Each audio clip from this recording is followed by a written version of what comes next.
Hello, Hello hello kay ka EJ. EJ. So, maayong Kabalo mo adlaw o maayong gabi. karon mo na po niya akong bulhaton kay EJ.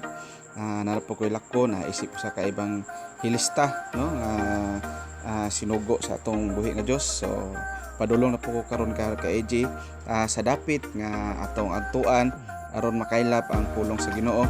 So layo din ako agtuan karon kay EJ. So nakita niyo karon kini nga dalan nga tuloy-tuloy lang. Mabawaan ninyo kay EJ kung asa ko padulong karon. Ang importante kay EJ mabuhat na to mulaton diha sa atong buhi nga Dios kay EJ. Dayon kay layo pa man ang among agtuan kay EJ. So sabay nako ang ako ang pinakapinangga nga asawa. Naghunong taon mi kay EJ dinhi sa isa ka dapit nga naay baligya nga buko Dios. So nag-inom sa mi, namalit sa mi para usab nga sa pag adto sa unahan na kami kusog nga makapadayon perte jud ni inita kay EJ kining taknaa no. So anak ko tagpila ni Brad ngon siya, so barato ra napalit mi og duha ka baso ni sa ako ang partner.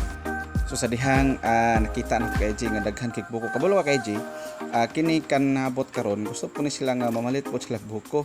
So wala sila nasayod ba nga kining buko sa una amoron taon ning ginasayang-sayangan pero karon murag karon dili na masayang kay murag mahal naman pero sa una kano kay EJ kabalo mo amoron din ning ipang labay ba kay tungod sa kadaghan.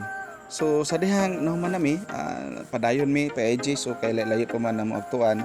So sulti ko sa inyo asa mi madtod to mi sa barangay Umbay. Dito ta magsangyaw sa pulong sa Ginoo. So sa layo-layo jud kay EJ. So taas pa kayo nga dalan jud nga magtuan para lang jud nga makasangyaw mi sa pulong sa Ginoo nga uban ni Pastora Jocelyn.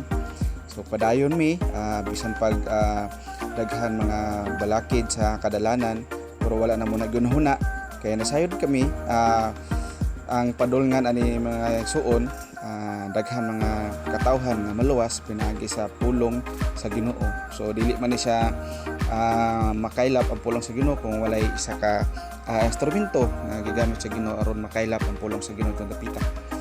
So sa dihang padayon lang gapon mi kay EJ sa malipayon ang isa no. So hapit na mi kay EJ naabot. So ang nakita ninyo dili na siya pispan ha. Dili na siya tanganan sa mga isda. So kana siya nakita ninyo usa na siya ka tawag ani kini humayan no nga ilahan na nang gina-prepare nila na para tamna nila na og humay katungod kay den dapita sa mondapit diri sa Samal kay EJ ulan-ulan diri dapita. So mo ni higayon na ang nakapundo sila tubig diri mo yun higayon na nga ting tanom nila. So kining mga tao diri nalipay sila katungod sa ulan.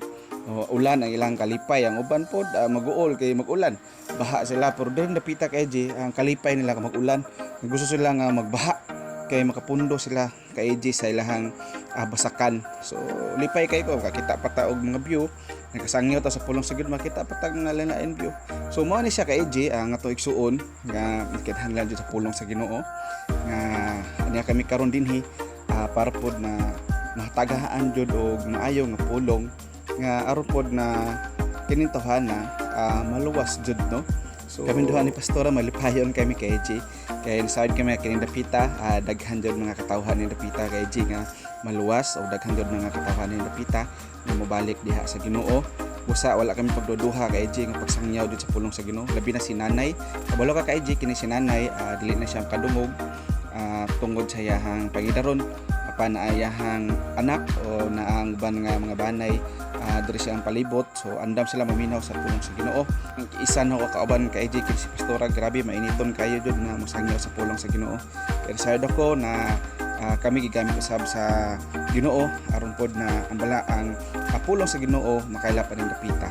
Apan sa wala gihandom kay EJ sa among pag-uli. So grabe jud kayo ang ulan. So mo ni kinabuhi kay EJ nga isa ka evangelista no. Ako artista mo jud ko sa una pero nibiya ko tungod kay sugo sa Ginoo, gisugo sa Ginoo pero dili tama. So wala ko nagduduha kay EJ nga bisan pag ulan nanhi ko nagpagasolina aning dapita. So diri lang sa GK no, kini GK gasoline station diri sa Tambo nga shout out ko no sa GK gasoline station diri mo patubil kay AJ kay nasayod, kung wala mo nasayod diri pinakabarato, pinaka nindot og pinaka maayo jud nga labi na ang ilahang mga staff diri, ilahang mga trabahante kay AJ na kanabang friendly kayo, no? So diri ta magpagasolina kay shout out ko dinha sa tanan, no? Labi na kang Pastor John Mateo Cabonilas, Ma'am Karen, shout out ko sa inyo.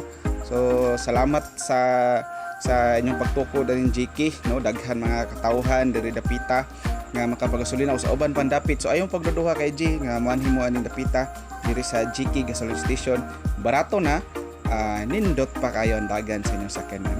So diri lang kutob kay AJ sa sunod na punta, makita-kita na punta sa sunod kay nasayod ako nga kining tanan plano ni sa Ginoo. Bye bye.